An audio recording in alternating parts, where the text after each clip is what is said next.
Time once again for T. Watts and TR on the YouTube and podcast homes for BamaOnline.com. Travis Schreier, senior analyst for BOL, alongside site publisher Tim Watts. It is January the 3rd, 2024. Happy New Year's to you and yours, Tim. I trust and hope it was a joyous New Year's Eve anyway. We know the football game on Monday on New Year's Day didn't go exactly Alabama's way, but here we are, the start to another new year. And the good thing about the current climate of college football, I guess, one of the good things is that there's no time for pity parties when it comes to defeats. You got to just keep this thing moving, don't you? Yeah, they got to fix his calendar for I fight somebody. I mean, give me a break. Give me a day off. You know what I mean? Just one day where nobody can do nothing. Give me one day. Can't nobody leave. Can't nobody come. Just end it. But yeah, I mean, instantly, you go through the game. I will say, I think some solace for me was that it was the early game, because that had been the night game. That had really been particularly brutal. At least we had the distraction as sports fans to watch the next game, Texas, which was again, you got two playoff teams, and I've seen jackasses say like Bama didn't belong, but we had two games decide. I've seen them say Texas didn't belong, but I saw two games decided on the last play of the game. So yeah, it delivered. Whatever you thought about the teams, a lot of those same people, the naysayers, I guess you could say, about how these four teams came to be in this college football playoff, well, they damn sure probably stayed tuned in through both games. Yeah, it's both great games. Great games that came down to the final play, literally. And absolutely, you look at the initial television numbers. Alabama, Michigan, I saw did over 27 million viewers, was the third highest rated in terms of ratings playoff game since its start with the college football playoff, third overall. And it wasn't a championship game. How'd that FSU semifinal game? How'd the FSU viewers do? Well, we'll have to was check. Was that good on in that. the second half? Oh, geez. I've seen a lot of that lately, that FSU, I mean, to absurdly say FSU belonged in still is bananas to me. You want to talk Georgia? I'll talk Georgia with you. Yeah. We're not talking FSU. No, I could see it. I felt that way in the immediate aftermath of the college football playoff. We discussed that. I felt Georgia was fifth and FSU was sixth at best. I mean, I thought Georgia. If there had been a 12-team playoff this year, the discussion would have been about Georgia being behind Florida State. Both would have been in, but if you would have had Florida State ahead of Georgia in a 12-team playoff, come on. Obviously that would have been. I was glad. I was really glad for what Kirby Smart said, which is what we were all thinking. You know what I mean? I mean, when a coach plays in a bowl game and wins that big and he's like, this is no good. You know what I mean? It was essentially Kirby's, is this what we want college football to be? It was like Nick Saban when he said that. I mean, Kirby Smart didn't enjoy that. He's a competitor. Nobody enjoyed that game. I mean, Mike Norvell is definitely behind the 8 ball with everything that went on. It's just, it's a tough situation. Yeah, it was just bad for everybody. But you know what else? I thought it showed, Tim, some of the transfer portal culture that you have to take into effect. Yeah. Because, if a lot of these guys had opted out previously from previous situations, guess what they'll do to you if it's not a great situation? It's like hiring. They'll opt out. It's like if you start dating someone who was cheating on their previous relationship when they started seeing you, right? Yeah. Guess what might happen to you down the road, Tim? Oh, absolutely. And also, I mean, it's like hiring a renegade. You see that in any action movie. You hire an army. Well, they're hireable. So if the guy across the street you're fighting gives them more, I mean, anybody seen any kind of fight movie with Stallone, tell you right now they'll flip on you. So I get it where first time sort of transfer portal guys are concerned, younger guys that are looking to move on. But when it's a lot of your star players that you're dependent upon that you brought in from the portal, I guess it shouldn't be a surprise when they exit stage left. I just think you open the portal window when the season's over. You know what I mean? There's also I think that would have helped, for instance, the FSU quarterback who hit the portal, right? He could have used more film against Georgia, but also he can't risk getting hurt. Well, he looked really smart in opting out after what happened. Yeah, that was game. bad. Yeah, that He's was like, wait a minute. What kind of film am I going to get with no wide receivers, with all these guys opting out? What no, that's exactly is my film going to look like? yeah. I spent the week talking. It's been over a week talking to college coaches, former college coaches, and it's universal. The calendar is just screwed. I don't even It know if a is. coach can come back from the NFL to college. Everything, the timing on everything is just absolutely off. You know what I mean? So they've got to fix it. I don't know who's supposed to be in charge of that, but Yeah. Well, it's the NCAA. It's the schools themselves that can that's what yeah, make up the that's what NCAA. worries me. Yeah. Exactly. And how far in front have university presidents and administrators been on so many of these topics that now have created this sort of rat's nest of issues that they're trying to deal with after the after the fact. So Yeah. it's not good right now. But look, we'll get into some Rose Bowl wrap up with Tim as we move through the program today. We'll also, of course, talk about player and coach movement as it relates to the University of Alabama. We got some men's basketball to talk about for Nate Oates' team coming off a very impressive win over Liberty in Birmingham, getting ready to head up to BNA for the SEC opener against the Commodores of Vanderbilt. And you want some good news, by the way, Tim? You want a feel good Absolutely. item?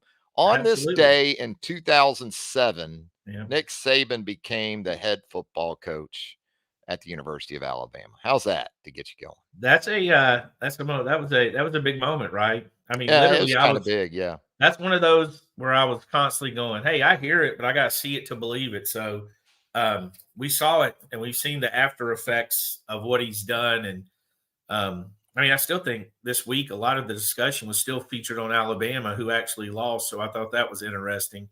But obviously, just the job he's done, and the tremendous job, You know, obviously. we've got all-star games too, all-American games with one tonight. The Under Armour game with Yeah. some Alabama representation for sure. And then we've got the Army game coming up on Saturday. A couple of announcements in relation to potential commitments for Alabama's 2024 cycle. Yeah, Tim? it's not. Yeah, this stuff's not going to stop. You got the game tonight, which is odd.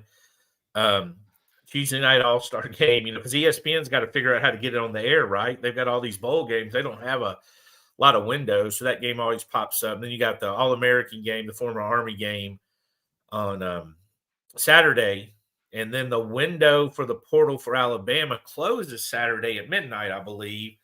But I guess they still have 48 hours to actually. They've got to enter the portal by that time, and then the compliance still has like 48 hours to put it in.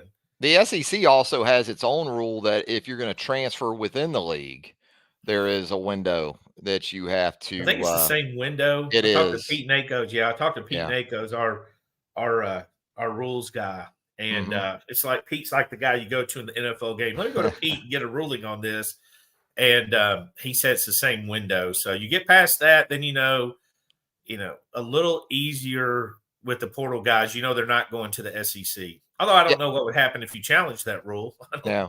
You know what I mean? It's like the rules my Uncle Jerry used to have. I don't really think he held me to many of them. So Yeah, the NCAA at this point, it seems like all you got to do is threaten litigation, and they go, "Okay, sounds yeah, good." done. Yeah, we're good. That Under Armour game, you said it's kind of odd. Not just that it's being played today on a Wednesday, but that's a 3 o'clock Central kickoff. If I'm reading Joseph Hastings' update on the roundtable correctly, that game on ESPN, and of course Alabama participants: Caden Jones, the linebacker; Jalen Mbakwe, 5-star; Kevin Riley, Alabama running back commit from Tuscaloosa, and of course Ryan Williams. So The 4 thing good about reasons to watch that game later today, well, Tim. we had more. This is another thing that's interesting. You had Julian Sayin in this Yeah. game, and you had Caleb Odom, who we've heard, of course. To me, they made the right decision. You can practice with a college in any bowl game, let alone the playoffs. You go and do it, right? You grab your Yeah. swag bag. You know what I mean? You're out there playing with guys who are, going to the pro. It's the only chance to get out there. They did the right thing. They would have been in this game too. And also, that's another thing you factor in the timing of this game. These games are kind of getting less and less more important. When you took away, because what do we love most about these games? Because they're just like pickup game, right? There's not a lot. I mean, they go to practice. They're not putting in a 3-hour practice X and O's. They're having fun. Under Armour had a DJ, type deal. So, but we did look forward to the announcements, right? We did look forward to the announcements. And then when everybody signed, so many's committed, so many's opting out to play in their bowl games when they open that window. This is another thing they're going to have to figure out. You're going to have the All-American Bowl on Saturday in San Antonio. That's a noon Central kickoff on NBC.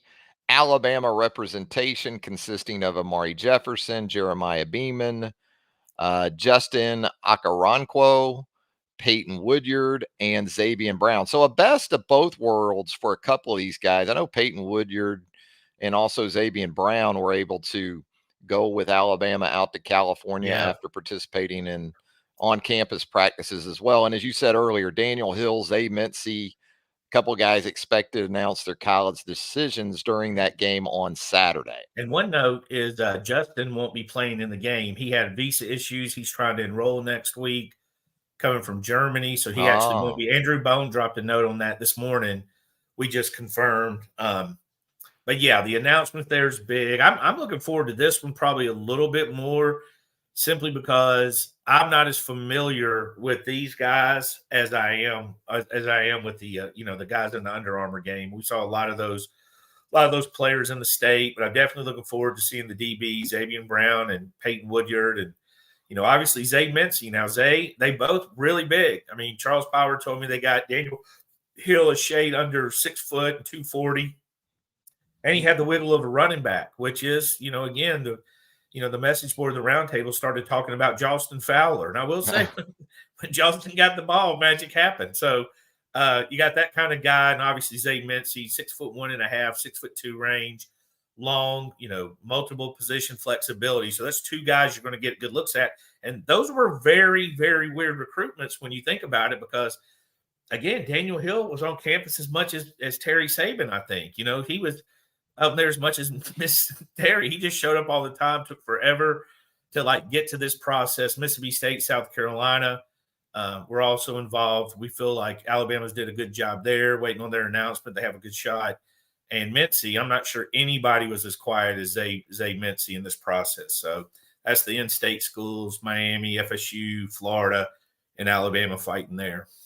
Other roster-related items of interest, we see Shaz Preston here in the last 24 hours, the second-year wide receiver for Alabama, has opted to enter the transfer portal. The Louisiana native appeared in 5 games in 2023 after redshirting in 2022. Also, as it relates to the wide receiver position, Tim, Holman Wiggins, member of this Alabama staff since 2019, apparently on the move within the conference, similar to Coleman Hutzler in that way before him. Coleman, of course, taken over in a promotion as the defensive coordinator at Mississippi State. But Holman Wiggins, it looks like, going to join Mike Elko's new staff there at Texas A&M. Yeah, I think the transfer portal is it's made for guys like Shaz Preston, right? Buried behind some people, has some talent. I don't think he had any catches this year, if I read the stats right. And he did have one of the best moments. Remember the clip of his brother realizing they were on the field together last year? Yeah, that was one of the best college moments in the history of Sean and college Shaz. football. Yeah, it was amazing when the two brothers realized they were on the field together. His older brother just went and tackled him. He's like, "Holy crap!" So yeah, hopefully that's what the portal's for. You get guys buried. You want to go out there and put them on there. Well, Hallman, we've heard his name 2 to 3 times mentioned the last few years. I mean, the fact people are like, "Wow, he's been here since 2019," kind of tells you the assistant. Back in the it was 2 years ago, the guy that'd been there 5 years at Clemson was the complete rookie, right? There's so much turnover at Alabama. So I think Hallman did a good job for Alabama. I also think that's going to be a pretty attractive job for somebody. I think that's, you had a lot of wide receivers. There's a lot of turnover with the guys Alabama recruited at wide receiver, though. I think we saw 9 of the 13 signees ended up in the portal. But Yeah, so I think it's it's just time to move on. You go Texas A&M, you try to build your bridges there, and he recruits Texas fairly well, so it makes sense for Mike Elko, and I think Alabama will be fine there. I think they'll be able Yeah, to have some you know, candidates to sort through. it makes a lot of sense for Texas A&M on a couple of levels. As you said, we know Holman has done a really good job out in the state of Texas as a recruiter. And with Mike Elko, you're not paying this guy 10, 12 million. So you would think the approach for Texas A&M is going to be to go out and spend money on the assistant coaches and really try to build a strong staff around Mike Elko, who did a nice job at Duke. So Holman Wiggins on the move, Shaz Preston on the move. You said it there, the wide receiver position, considering what's coming back, what's coming in. Not a huge surprise there for Shaz. You wonder a little bit about guys in their second year if you're not seeing them maybe at that position on special teams as much. We've seen guys like Kendrick Law in the past kind of make their move that way, but Alabama looks like still in really good shape from a wide receiver perspective. So the game itself on Monday, needed to get your thoughts real quick here. The things that struck you most. I know you posted about this on the roundtable for us there at BamaOnline.com, but just a couple of the critical factors as you saw it in Alabama's 27-20 loss to the Michigan Wolverines. I just felt Michigan did a really good job defensively, and I didn't feel Alabama really tested them like we expected. I think they had a game plan and wanted to stick to it. Those backs out of the backfield was a hard yard getter. Saw that a lot. Michigan refused to let Alabama beat them deep. I feel like Auburn did that, right? Really only got one behind, took the lid off one time. So I think that was a big factor, not getting it deep, because there was really nothing in the middle. I mean, Jaden looked confused. It just looked sporadic on offense. And I think a big part of that was Michigan's defense. I think that defense, the game was what we kind of predicted. I didn't even think Michigan would score 20 points. I think I predicted 27-21, but I did not think they were going to get that last touchdown. And if they did, I felt it was going to be like prevent defense, just trying to burn the clock, to be honest. And hey, they had to get a hell of a 4th and 3 to even get that touchdown. And they also, the one thing we're really talking about is that catch on the Deontay Lawson tip ball. Yeah. Dude looked like Elastic Man, you know what I mean? So they made plays. Yeah, they made plays. I'm not taking anything from them. But I knew this would be a game. Bama was kicking itself in the butt, felt like they could do better. Jalen struggled. I think the offensive line struggled. 5 sacks in the first half was bad. And but I think, overall, that's, you get beat, you lose the game in the last second, which is what makes it brutal. You're leading with 4 minutes and change to go, or even less than that. Even driving, trying to get a field goal late, you had a couple of mistakes. You know what I mean? So I think sometimes you're just not the best team on the field. And I think they made a couple more plays than Alabama did, deserve to win. Yeah, you said it. 4-minute football in regulation in a close game is so defining. And Alabama did have opportunities even before that on that possession at 17-13 that ended with, Will Riker just lights out in the game. Hey, A couple him of and Burnett were fantastic. Special teams really gave Alabama opportunity to A+. win that game and almost won it for them on the punt late in regulation when you got the backup return guy for Michigan in the game and he decides to try to field a bomb inside his own 10. Boy, when Kendrick Law hit that guy, I was sure the ball was coming out. He punched the ball. Yeah, Kendrick's a thick kid. I said, this is going in the end zone. It's either going to be a recovery for Alabama for a touchdown or it's going to be a safety. I actually thought the ball would make it to the end zone. That's what I was looking at, because the guy's momentum, hey, he did a heck of a job just to keep it out of there. He did, because he couldn't have gone back to Ann Arbor if Alabama wins the game that way. Special teams coach couldn't have went back if they lost. Nobody could have gone back. I mean, you're talking about the missed extra point, the missed field goals, the fumbled punt, the muffed punt. Special teams were huge for Alabama in terms of an advantage, but you had the illegal substitution penalty after Jam Miller picks up a first down. That's a tough one. Instead of just rolling towards the goal line, you're in 1st and 15. Reichard bails you out after you take a sack on 3rd and long and hits the 51-yarder. And so even at 20-13, right, with the way the defense is playing, you're thinking Alabama's going to get a stop here. they're going to close the game out right here. But man, the 3rd and 2 before the 4th and 2 was big as well when you watch it back, because that ball was tipped by Deontay too and went up in the air, and Jahad Campbell wasn't that far away from being able to intercept that pass, and then they hit the 4th and 2. What did you think of Alabama's 4th and goal play from the 3? Was it about what you expected? It is what I expected. I don't know how much the snaps. I mean, we can beat that dead horse as much as we want, but I don't know how much the snap threw it off. I think people are underestimating having to look down and get that ball and then look up, because all hell's breaking loose at that stage. So I saw off the left side just what everybody else saw. I agree. You probably give it to Jalen. I wouldn't have been opposed to giving it to Jace either, to be honest with you. Some kind of handoff and giving him a chance, but that play just looked, it looked like Milroe just dove into a wall of people, that didn't really give him much of a prayer, with that. I don't know how much the snap factored in. I don't know how much, but I felt like the overtime play was really tough. I felt like the calls in that game were really tough. Was it 3rd and 10 when they hit Burton or something? It was, you got down in distance. You're not getting them positive. They score on 2 plays like it's nothing. They had that ready. And again, I'm not just going to say the Alabama offense wasn't good. I'm going to say Michigan had a good defense and a good game plan. I think it's a good football team defensively. I did not expect them to get to 27. Obviously, it took overtime. But again, to get to 20, they had a great 4th down play. They had a great catch. Clutch coming up clutch. Alabama had a chance to, win it, get Will into field goal range. You just couldn't do it. But I would have been interested to see Will give that thing a 52-yard boot. I think Will had 55 in him watching those 50 and 51s. He looked comfortable because they weren't creeping over the crossbar. But yeah, in overtime, you hit the run with Jalen, to get the 1st and goal. But again, give Michigan credit there, because the safety makes the tackle at the 9. So now you're playing 1st and goal from the 9. Then you hit the throw, as you said, to Jermaine.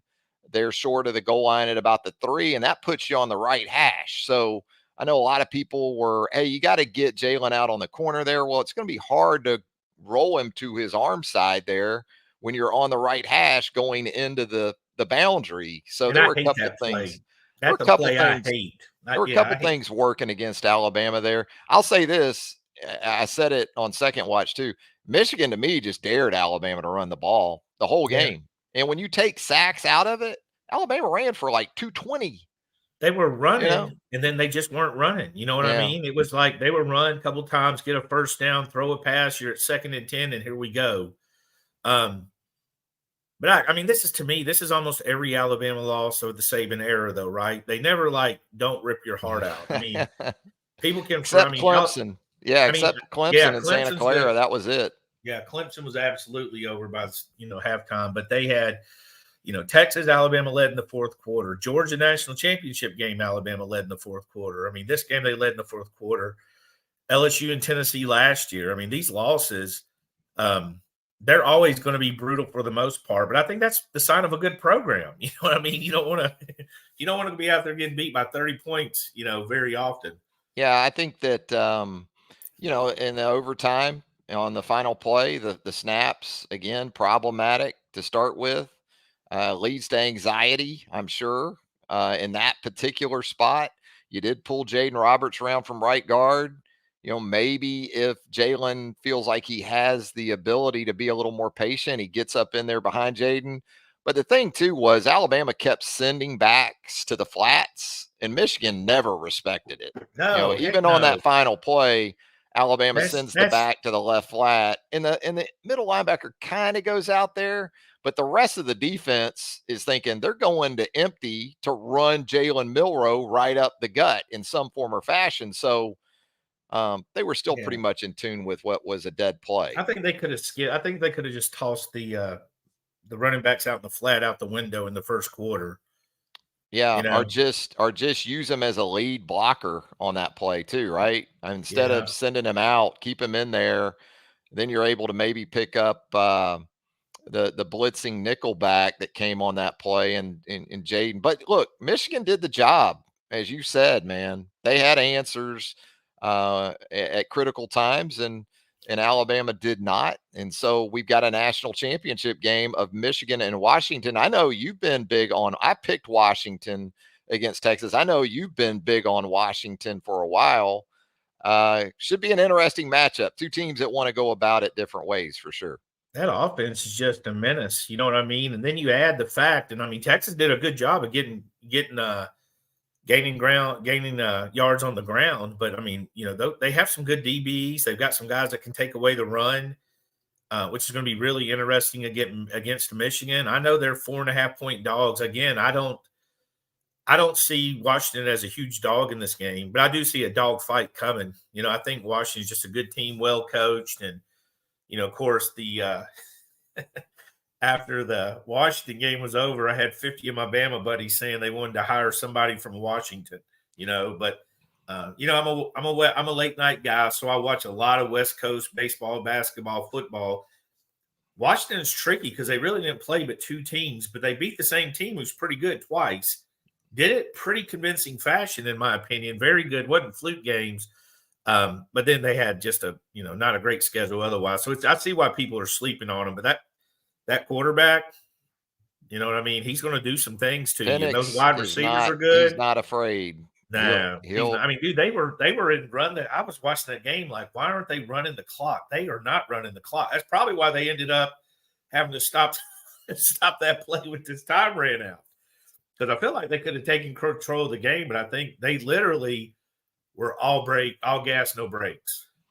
They were, and that's going to be the thing I think with Michigan. Michigan likes to kind of come after you, offenses like that, and Penix will stand in there and deliver it, man. I mean, he was otherworldly for much of that game, if not all of it, against Texas. So, interesting matchup coming up in Houston. But for the Alabama Crimson Tide, again, the focus shifts towards roster management. Coaching news, as we talked about earlier, Holman Wiggins apparently on the move to Texas A&M. Coleman Hutzler moving on to Mississippi State. George Hilo, we know, the former Michigan assistant who has also worked at Alabama previously, joined Alabama's staff during bowl prep. We'll see if that translates to him being on the field moving forward. And the recruiting front, with the All-American games both today and Saturday, you got some expected announcements from a couple of premier targets coming up during Saturday's game there in San Antonio. And Tim, we got some basketball as well. The Alabama Crimson Tide cranking up SEC play on Saturday in Nashville. I'd say a confidence-building performance against Liberty at Legacy Arena in Birmingham last weekend, the kind of stretch there that Alabama needed. A couple of games you think that this team needed after just an absolute gauntlet of a schedule as it gets ready for a 4-game stretch to open SEC play that looks pretty manageable. Yeah, I think the Liberty game, I mean, Liberty's that team you always worry about, right? You know, they're going to be pretty good. They're going to shoot the ball well. Nobody takes it serious. There's probably not a big crowd. You're in the vacation time, holiday time of the year, but I mean, they just absolutely lights out everything they did. I mean, they shot the ball well, they shot free throws well, 50% from 3-point line. They had six, 7 guys, double digits or near double digits, right around that range. Very even game across the board, only 8 turnovers, which I thought they did a particularly good job of protecting the ball. And I'll tell you, I didn't realize the break was this long. Like Alabama's break is pretty long. When you look at, I mean, they don't play again until Saturday, right? So they've got, I think that break mentally has got to help them because, as you said, I mean, they've been running through, since the end of November. They faced Ohio State, Oregon, Clemson, Purdue, Creighton, Arizona. I mean, they've had a little gauntlet there, and now to kind of just take a break. You can't sleep on Vandy. I don't care. It's all Vandy's like the basketball version of Jordan Hare's football version. You know what I mean? You go there and you've seen much better Alabama teams lose there than Vandy was at the time. So, but I do think this team's focused. I think there's a problem for a lot.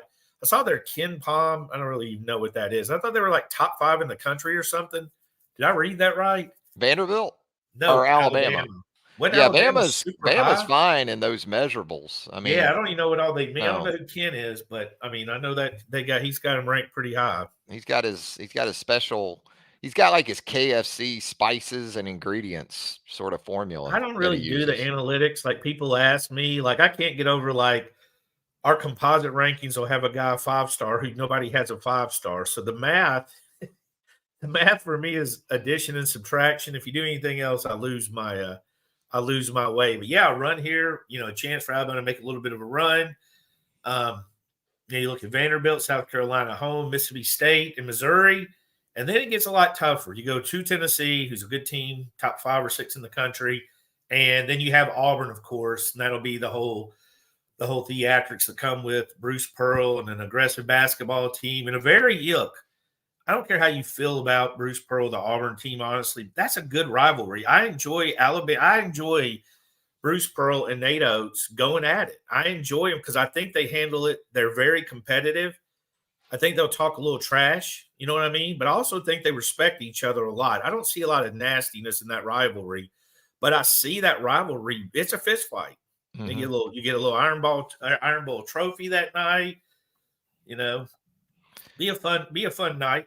Yeah, well, Alabama knocked down 14 threes in that win over Liberty, shooting 50% from beyond the arc. 6 different Alabama players with double-figure scoring in the win over Liberty. Limited Liberty, Alabama did, to 33% from the field. So Nate liked that from a defensive perspective. And as we talked about, a manageable start to SEC play, although Mississippi State getting Tulu Smith back in the post healthy certainly helps the Bulldogs there, as they will host the Crimson Tide in game 3 of SEC play. Hey, Tim, you ready to get into the roundtable mailbag, my guy?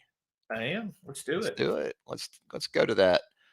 Let's go to that mailbag here on the roundtable at BamaOnline.com. What do they got for us? Bama Maverick. We'll start with Bama Mav. Since it is now transfer season, who is the transfer who has left Alabama to this point that you guys think you would have loved to have seen stay and play for Alabama? Is there one of these guys to this point, Tim, that either maybe surprised you a little bit or you thought, you know what, if this guy hangs around for another year, he could be a real factor in things? Not really. I haven't seen guys that, Elijah Pritchett would have been the guy, right? But he only thought about the portal for 11 hours, wasted one night of our life, jumped back in the portal, and then broke the news cycle for 24 hours. So he had a busy 2-day window there, but he'd have been the one that fit the bill for me from a talent standpoint, and a guy that can possibly compete next year for right tackle. Obviously, with JC headed to the pros most likely. He's a guy that compete, but I can't really think of anybody right now that's really hit that I'm surprised or Shaz makes sense, so not really. Is there anybody you've got? The guys I don't like to see hit the portal are young defensive linemen or offensive linemen, because it is both or developmental positions. So you'd like to see those guys just hang around for 2 or 3 years, just see. So Isaiah Hastings, maybe, and Quinn Barnes, it always felt like he was a bit of a tweener. I think he can be a good interior lineman for, say, Colorado, early downs for sure. But I know you've talked about this too in the past. Is he an offensive lineman? Is he a defensive lineman a little bit?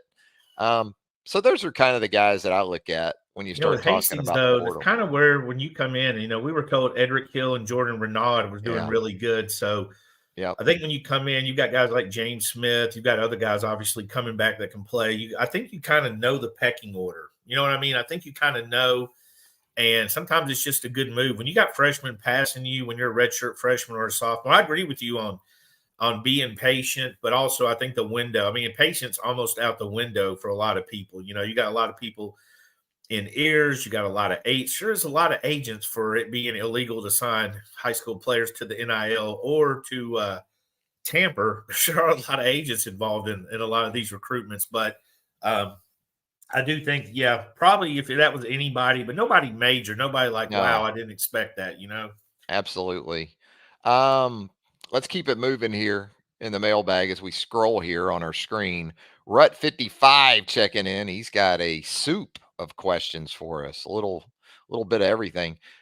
He asked, was this Saban's best coaching job this year? Surely he knew the deficiencies, and Alabama still won the SEC. Saban's best coaching job this year at Alabama, Tim? I don't know. I'm torn because there's bad games. There's some games. 2008, man. To me, when you go back and really look at it in terms of where that roster was still at, to go 12-0 and lose to Florida in the fourth quarter. True freshman mixed in with the led that game in the fourth quarter, right? Yes. So that's that was a good one because you had so many freshmen. You had hangovers from the Shula era.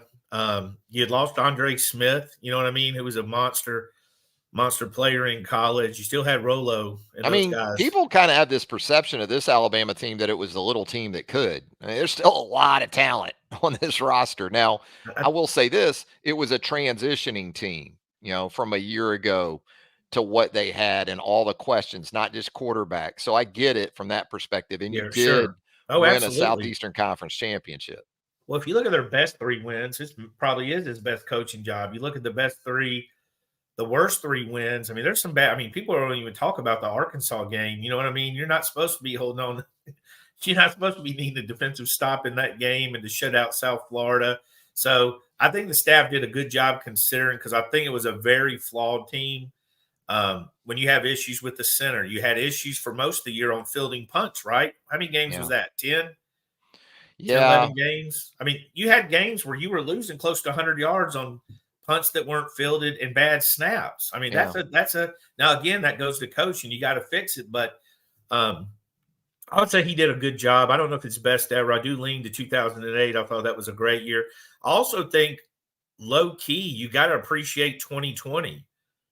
I mean, COVID, a 14 game, SEC he schedule. missed the Iron Bowl. Yeah, all SEC game. Yeah, I mean, you got to look at that team and what they did, and they had some doozies. They had the Florida game. I mean, that was like a UNLV basketball game when me and Travis were still wearing gym shorts to school. They had some shoot 'em outs that year. They had some fun. I think to me, that's a low key because you were managing so much distractions, right?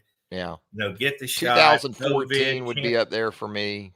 Can't go out. I mean, remember these kids couldn't go out at times. They're on a college campus and everything was closed. So there was easily, I think Trayshawn Holden got caught at LSU during that season, didn't he? There was stuff going on. Yeah.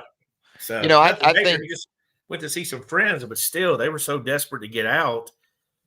I think in its totality, this one's up there. Yeah. I mean, you could look at the early season quarterback situation and say, why did it take what it took to get that sorted out? I think that's just part of going through a transition from a guy like Bryce Young to trying to figure out the next guy. So, I offer a bit of a pass there.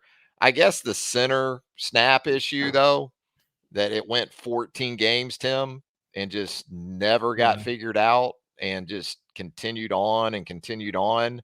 And I have no explanation. I don't either. I've discussed that with college coaches. It must not have been an issue during the practice week, though, Tim, because if you're doing this every day in practice, there's no way you keep putting that out there. There's no way. Yeah, because Darian Dalcourt, you still have Darian Dalcourt. I'm not saying he's Ryan Kelly, but he started a lot of games, and I've seen him snap the football fairly accurately, or at least there weren't issues. And this isn't to throw Seth McLaughlin totally under the bus, because there's been times where you've thought, is Jalen ready for the snap? And some of the snaps weren't great, but they weren't handled cleanly. Just the operation in general, man. Damnedest thing I've seen in the Nick Saban era. I feel pretty comfortable in saying. I mean, I've talked to so many people, including offensive line coaches and college away from Alabama. Nobody's really been, most of the golfers tend to say yips. I know that much. I don't think it's as easy as just the yips from the golf movie with Kevin Costner. But I think it was probably rushing because he had to block a monster sitting on top of him would be my guess. Yeah. So just an awful situation. I know he was just, I'm going to stick with 2008 for the time being. Again, as much as anything, because there was no transfer portal in 2008. So you couldn't just go out and upgrade at 5, 6, 7 positions and cherry pick like that. You had what you had in 2008, you know?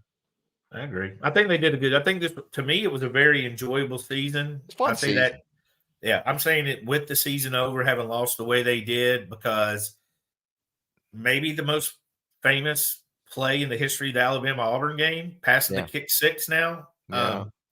We're certainly going to have that rolled out between every one of these games, and beating Georgia. I mean, I don't think, like, part of me thinks that was a little bit of Alabama's national championship game, because Georgia was a 29-game win streak, back-to-back national championships, loaded talent, Kirby Smart, everything that went with it. I just don't think you can have a bad year when you avenge your 2 losses from last year, Auburn and LSU. You beat Auburn, on the way you beat them, and you beat Georgia. So I don't think there's anything less than an A year. And I acknowledge it's a flawed team. Yeah, it is anything but a disappointing season. It was a disappointing end. I mean, everybody can agree on that. And probably more so because I think fans especially looked at the path to the national championship without Georgia in that mix and thought, boy, we can go get number 7 under Saban at Alabama. But you know what we have in the end? We got 2 14-0 teams. So it's hard to argue against So if there either. was no playoff, we got the 2 teams that would have been in the old BCS game, right? Yeah. They'd have been 1 and 2, right? I think so. Yeah. Alabama was up there. I think Alabama might have even been 3, but it was up there threatening the top 2 if it wasn't. Also, Rut 55 here. Who is next year's Caleb Downs? Is he a player or what? Yes, Rut 55. He is a player. Although I thought in the loss to Michigan, not just with Caleb, but between the safety and inside linebackers, you talk about some of those big plays that Michigan was able to hit either on crossing routes or also to the back. I think those guys got confused a little bit, but boy, Caleb Downs made one of the biggest plays in the game, Tim, when he got on that punt that went off of Antonio Kite's foot. Absolutely. Yeah, absolutely. I mean, he's as good as we thought he was. And it's that rare case where we thought he was unbelievable, right? Yeah. A lot of times you hype up a guy that much coming in, it's just hard for them to live up to it. I'd actually say he's probably better than I expected him to be, and I expected him to be great because all of a sudden he's returning punts, fielding punts cleanly. That one on the right sideline he ran up and got, that thing would have hit a few games ago. Rolled back 18 to 25 yards, but he, he's as good. What's that? He is who we thought he was. That's him. And as far as next year, I'll tell you the 2 guys I'm watching. Caleb Odom, who was in the bowl practice and drawing some rave reviews. I think I like him because he brings a completely different element than everybody else.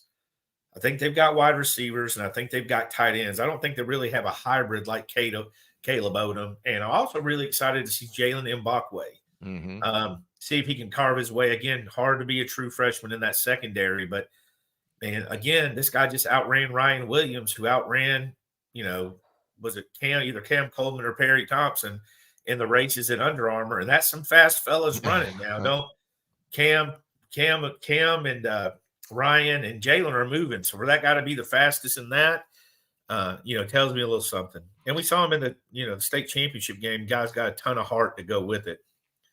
You got Damani Jackson coming in from the transfer portal too. So reinforcing that secondary with some NFL decisions of note coming up, specifically at corner. It's a possibility that maybe Malachi Moore comes back with Caleb Downs. So I know there's questions for the back end, but could still be a very, very good group in 2024. MCG 2020 here in the mailbag. Who do you think made the biggest improvement in the receiving core in 2023?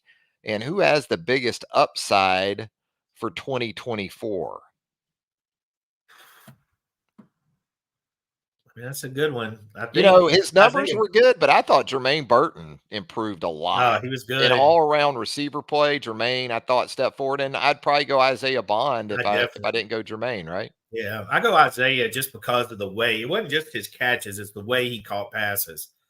Again, he comes from a pure track background. And again, they took away a lot of him because of the deep passes. But I did like we found him working back to Jalen a lot more, being that safety blanket, even on the touchdown against Auburn. He did that. He had several plays. Georgia came back and got a couple of big plays like him. Jermaine, he's kind of a pro guy. You know what I mean? He's been around a long time. Isaiah, to me, is the most improved because I think we all saw him as a track guy, and he was a track guy. I'm not saying he couldn't play football, but this guy was fat. He's one of the fastest guys in the country. But I like him. Next year, upside, I mean, there's some guys. I mean, again, I go back to Caleb Odom. But what I'm curious to see is Malik Benson. What happens with him? Because again, you're talking about speed. He had to adjust to that the whole game. To the SEC basically got thrown in there. But a lot of that's going to be dependent on the quarterback play too. I think they're going to have to find the yards between 10 and 50. They're going to have to find those guys because those guys, hey, they can boot scoot boogie once they get it. Yeah. I'll go Jalen Hale. I think Jalen Hale as far as biggest upside. Oh, nice one. Yeah. Yeah. Natural ball catcher, Texas kid, 7 on. Yeah. Talk about guys making transfer portal decisions. That's a guy that'll help you do that because as a true freshman, I thought we saw some really good things from him. And that's the thing about some of these guys that come from those 7-on-7 backgrounds. I'm not a massive 7-on-7 guy, but I do like you can see the ball skills that people have, and he's very natural ball catcher. It's just very natural to him. He's like a great center fielder. Everything he tracks, gets his hands on it, and pulls it in. It should be noted that Rico Scott and Ryan Williams, both Bama commits a wide receiver, were Gatorade Player of the Year in their states. Yep. Rico putting up. We don't talk about another Rico one enough. For Ryan. Yeah. Yeah. Ryan Yeah, and again, Ryan's competing against quite the state. I mean, Perry Thompson and, Cam Coleman's a monster. He's a little bit of an alien too. So the thing that's interesting with Ryan is he went from probably zero doubt the number one wide receiver in his class to 24, where there's some alien activity with Jeremiah Smith, Cam Coleman, Micah Hudson. The class is weak overall, but wide receivers loaded. The fact that, you're even in that group of 4, I mean, they're all next level guys. So another question from MCG 2020. Which player would be the biggest impact if they return for another season that maybe we aren't expecting to come back for another season? Boy, I mean, there's a lot of those guys that you could choose from. You could look at the wide receiver position. You could look at running back. And I know Justice Haynes and Jam Miller still did some really good things in that game against Michigan. But you also saw, Tim, what a healthy Jace McClellan can still do. If that was Jace's last game, that was some damn good pro tape to go out on. Yeah, I like Jace. And I know that, of course, this business is interesting. It's almost like Christmas because you want your new toy. You know what I mean? You want the signing class is around Christmas, ironically. You want to play with your new toy, not the one you got last year or the year before. But Jace, to me, was just a workhorse for Bama. He very much reminds me of Brian Robinson, who we really didn't appreciate till the very end. Just being that guy, grind him out. He ran hard. He did all that. Now, Justice, he showed what we liked about him. There's smoothness. There's a smoothness to Justice. It was good to hear, because all of the rumors, him saying he's coming back, like I came here, I was led here for a reason. I don't think he was as concerned, but social media, adults, it's not for us. It's really not for us because you don't know what the hell these kids mean when they do their stuff they do. A lot of people were freaking out because Justice would go to Georgia where he lives and maybe go to the Georgia campus. There's been rumors of that and all that. I mean, they have friends. I mean, it's no different than at the Christmas break, you're going to see your friend at UAB, Auburn, Alabama, Tennessee, Vanderbilt, whatever. But yeah, it's good. It was good to see him say he's coming back and a talented guy that we're going to see a lot of.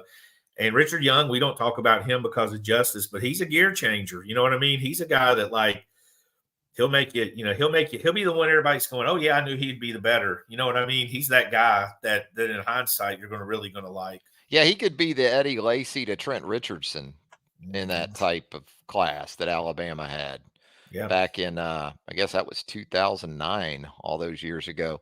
Wobro here in the roundtable mailbag. He asked, what are you most surprised about with the game plan and or lack of execution in the Rose Bowl after the long layoff before the game. Wobro says he was really surprised at the lack of identity on both sides, but particularly on offense. Tim, it was kind of random, though, with this Alabama offense throughout the season. And if you want to talk about identity, explosive plays, the deep ball, those things in the passing game were a big part of whatever identity Alabama had. And we talked about it earlier. Michigan was not going to give that up. Alabama tried to go deep to Jermaine. You weren't going to get deep on that one. And Kendrick on a deep ball where you got a safety playing about 20 yards off. He's not going to give it up. So Michigan took a lot of that away. I think Michigan wanted to stop anything short on the sideline and anything deep. But I will say that leaves a hell of a lot of a hell of a lot of space in between there. That's not a game plan that you're necessarily comfortable with in most situations. So I think that was that was where you left the meat on the bone, where you had that middle. You'll see a little bit more of CJ. We saw him early. I was expecting to see him a little bit more. Black a little bit more. And also there's just some plays there just wasn't time for him to drop back. And there was never going to be, there's two reasons. There were never going to be enough time to throw a deep ball. And they were really deep on those plays anyways. There was nobody getting behind them no matter what happened in front of them. Yeah, and Wobro mentions the long layoff. Well, you know what the other team's doing during that layoff? They're game planning. They're scheming. I think in a lot of ways. I think Alabama felt their best offense was good enough, so they went with what they knew, and then Michigan proved them wrong is what I think happened. They went with the things that have been working all year. They didn't come in trying to be tricky. They said, hey, this is how we got here. We're going to ride out when we got here. Michigan was well prepared. I think Michigan said, you know what? Exactly what you just said. We're going to bank on Alabama being what we've seen in 13 games of tape to this and that's point. What they and did. Some of that entails being impatient at times on offense. And I felt Michigan did the exact same thing. I think they went with what they knew. I didn't see a lot of wrinkles and stuff in their offense and defense. I think they went with what they knew. I think you just matched up man to man. And well, they had seen Alabama struggle with some situations from a communication perspective on the back end and at the linebacker and secondary levels, and they did a nice job of taking advantage of some of what they saw. I think Alabama, 5 out of 10 times could beat Michigan, maybe more. I think Michigan was the better team on Monday because they made the plays they had to. I mean, that when a game's that good and that close, same for Washington, Texas.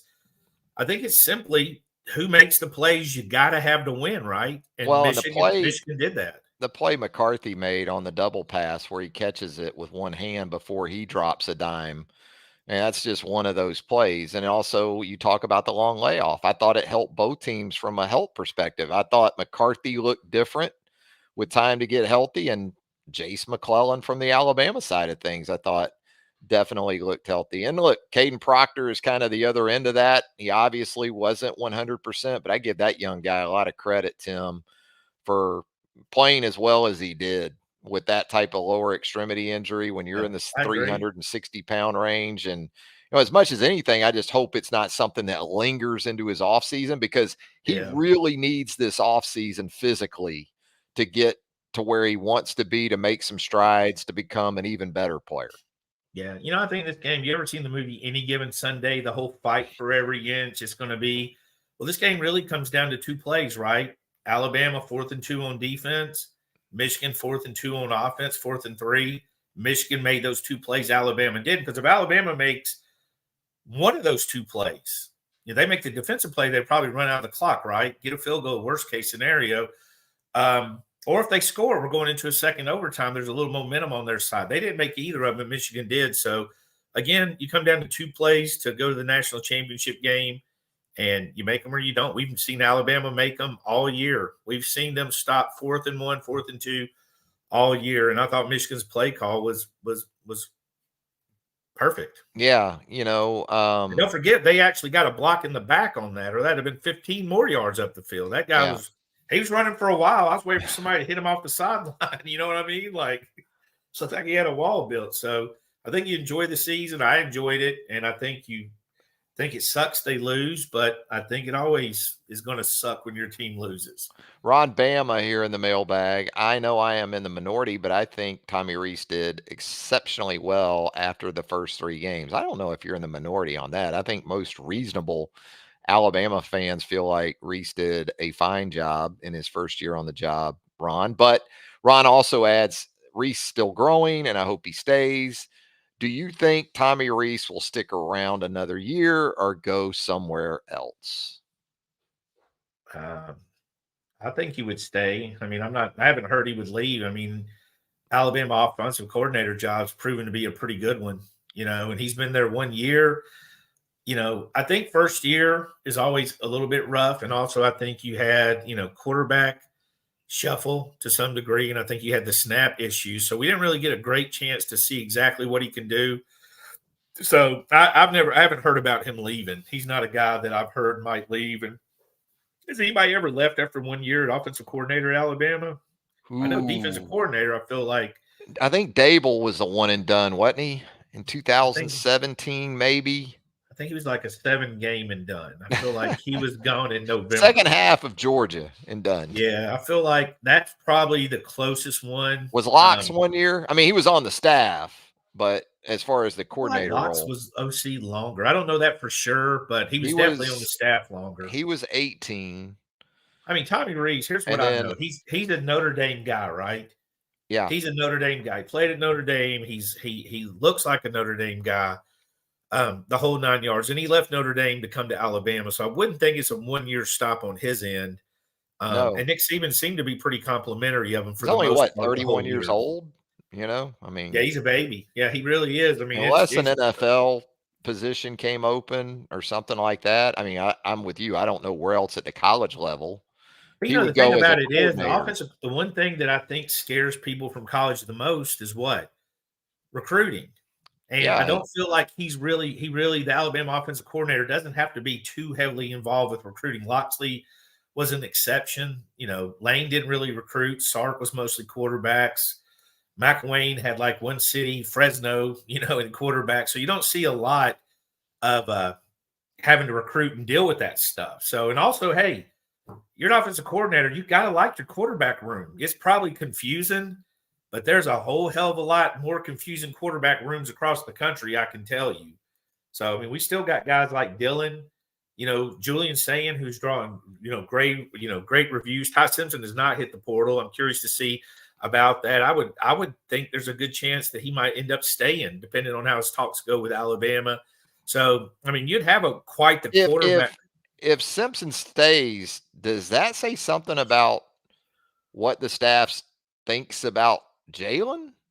Because you would think Jalen would be the unequivocal guy coming out of this season. I don't think it's we're battling for second situation. Honestly, I think Jalen has to fight for his job.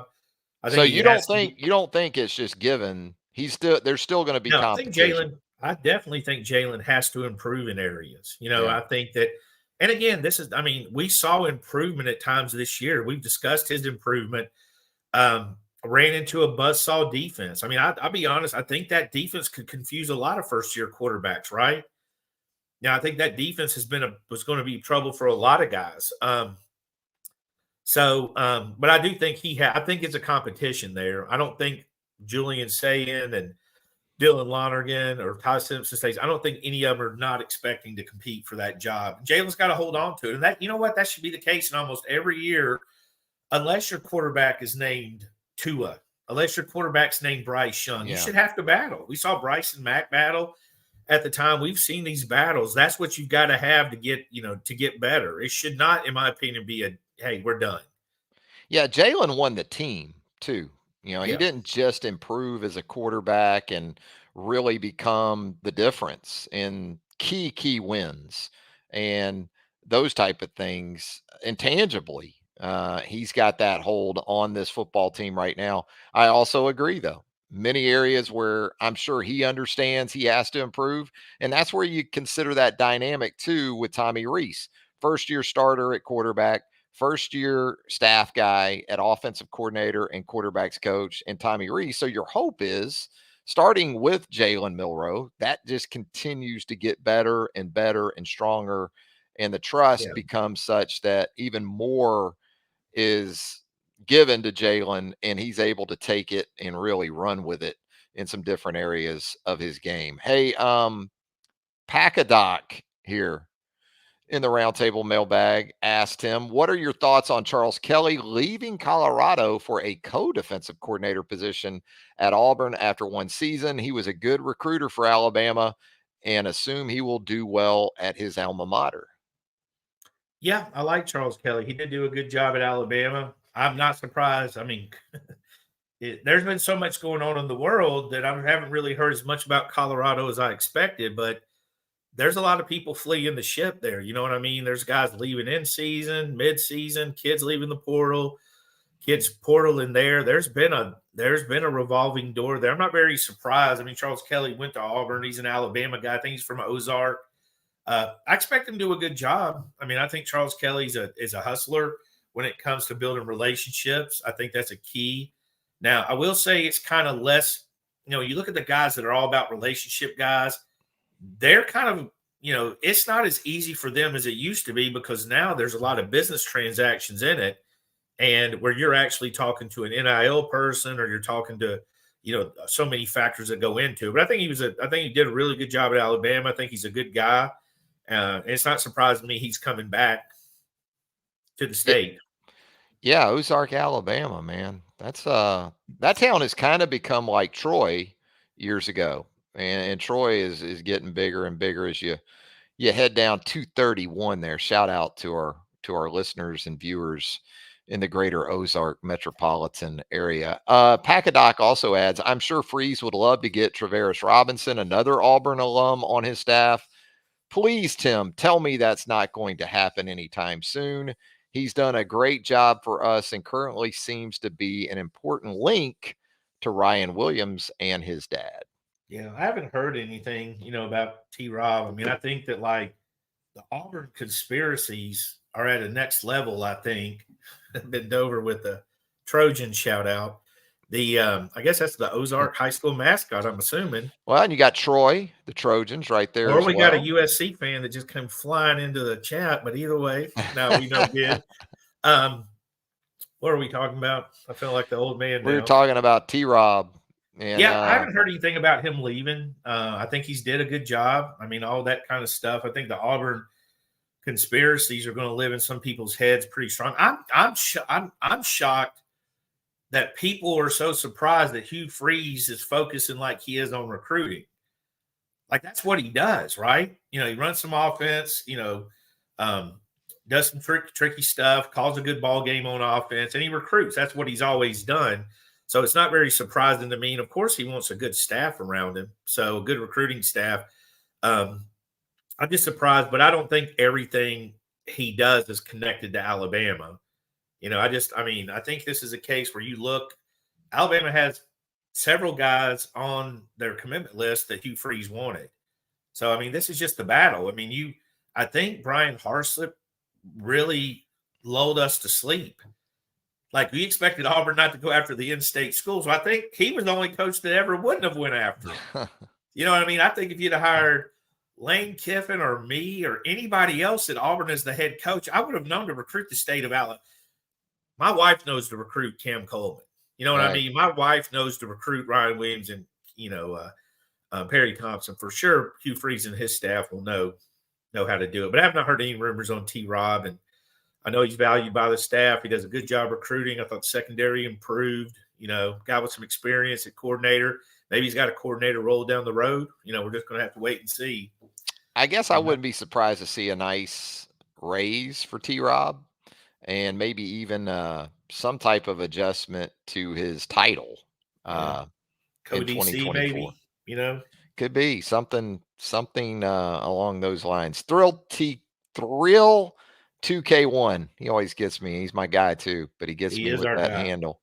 All he wants to know, Tim, is who will be Alabama's wide receiver coach next year. That's all he wants to know. I love fans, but it literally happened at like 7:01. At 7:03, they wanted a hot board.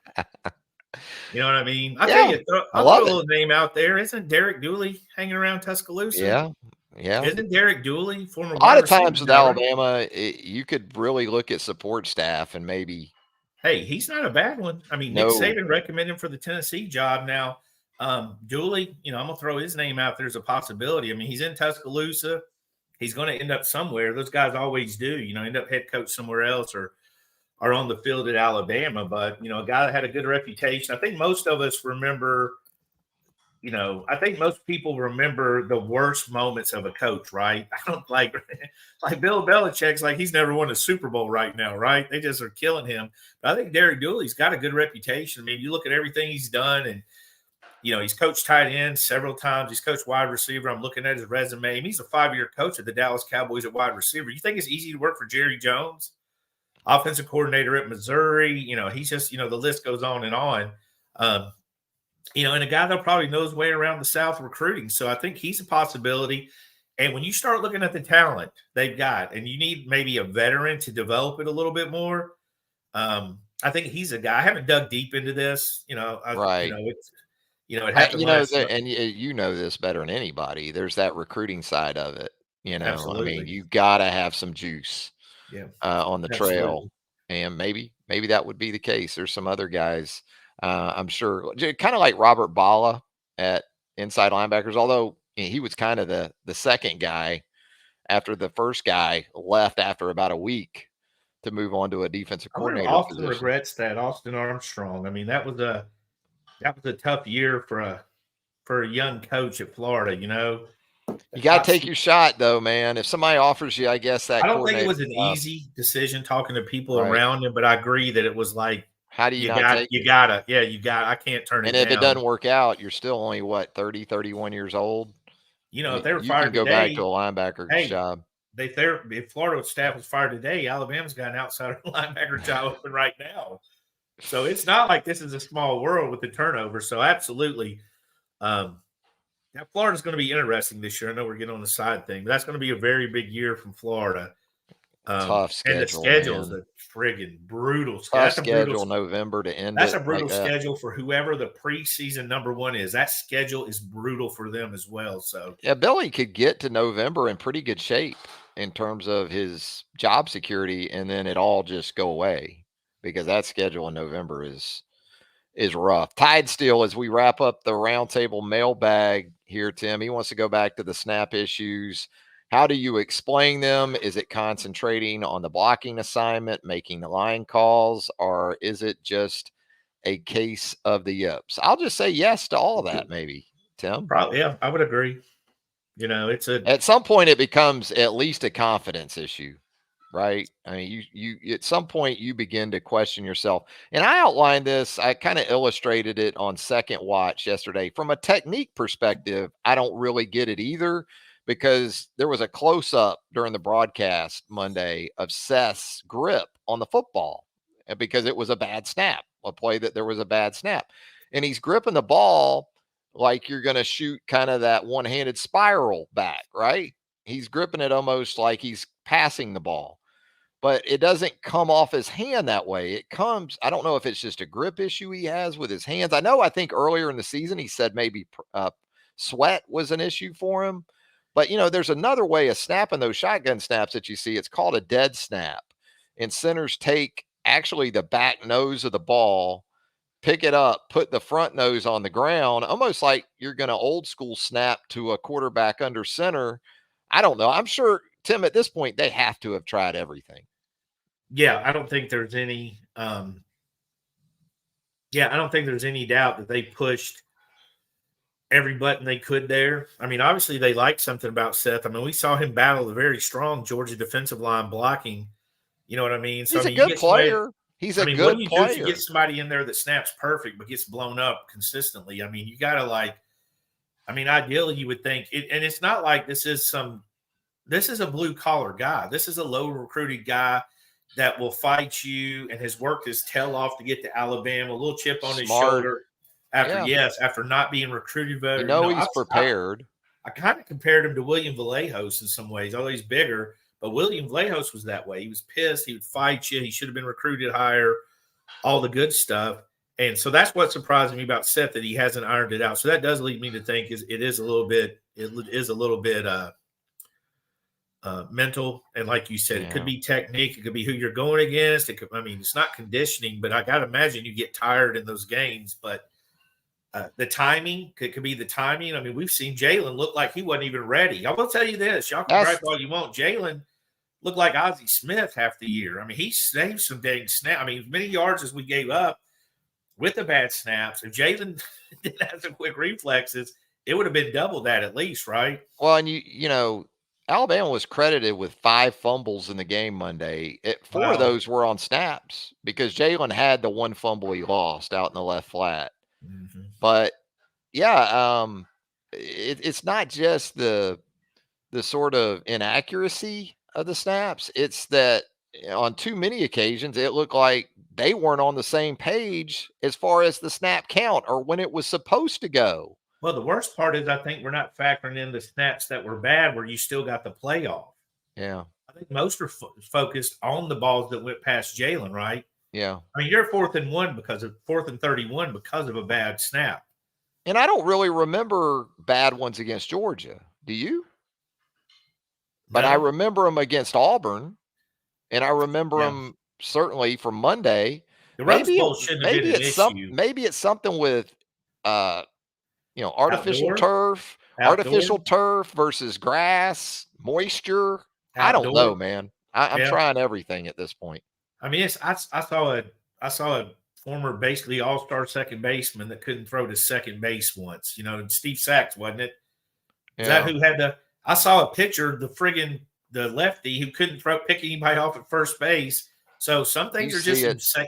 Some things are just insanely mental. You know what I mean? You see it with golfers putting. I mean, that's golfers talk about it all the time. You got these putters that are like, 7 feet long trying to steady. Look, you can watch me putt and see the yips. I need to take Jack Daniels. A lot of that's probably the repetition, because you can look at like Will Reichard struggled, right? Yeah. He went through a phase where like even the ones he made, you were like, you had to lean into him. So I think it's, it's mental as much as anything. But I mean, that's that's not a valid excuse. I mean, you want to fix it. No doubt. And we did our best here today in the Roundtable mailbag. And as always, a lot of fun in the mailbag, a lot of fun here on the YouTube home for BamaOnline.com. Tim, we're not leaving yet. We still got to discuss True Detective for those that stuck with us this long. Give us 5 minutes. True Detective, season 1, best season ever. Jimmy Stein, I was ready to bury him in a ditch, cover him up, put him in his car, run in a lake. He said he'd never seen it. Well, Jimmy's busy watching like VHS tapes of '83 Bama. But Jimmy watched all it Bama all the time. We love Jimmy, man. Considering the subject matter,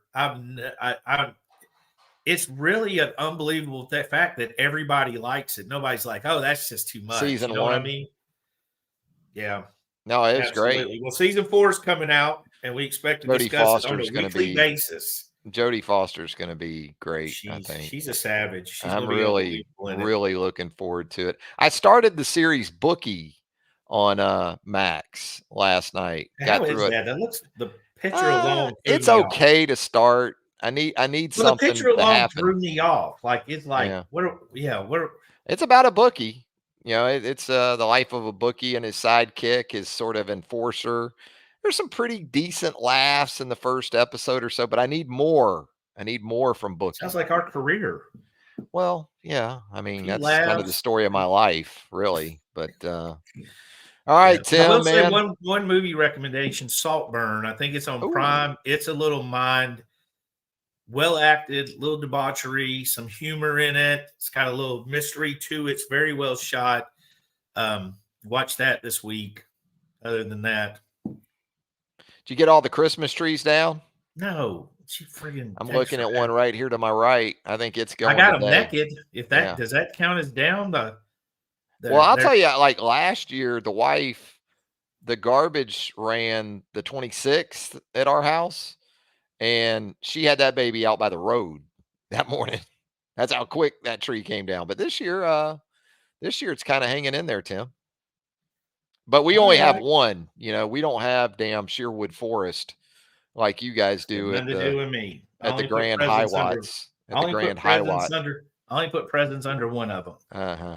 The rest are for show. But we will see you guys next week. Love it. Welcome to 24. Absolutely. Monday's show, we'll be breaking down the national championship game, what happened with these all-star games, how did Bama do in the SEC season opener. Yeah. What was Charlie Potter's favorite present he got? We're going to get into that. How many times did he go to Disneyland when he was out in L.A.?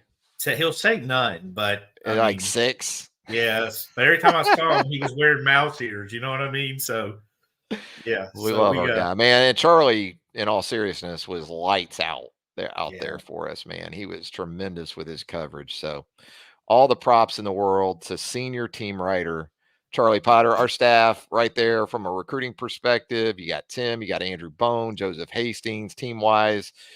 The aforementioned Charlie Potter, you got Jimmy Stein, you got Clint Lamb, and myself. So we'll take good care of you right there at BamaOnline.com. Come hang out on the roundtable, our premium message board right there at BOL. And if you haven't subscribed to our YouTube page as of yet, we would love it if you would take the time to do that right now. Hit that subscribe button, turn on those notifications. You'll get our video content as it drops. Tim, look forward to next time. All right, man. See you guys. For Tim Watts, Travis Schreier, thanking you again for joining us right here on the YouTube home for BamaOnline.com. And until next time, so long, everybody.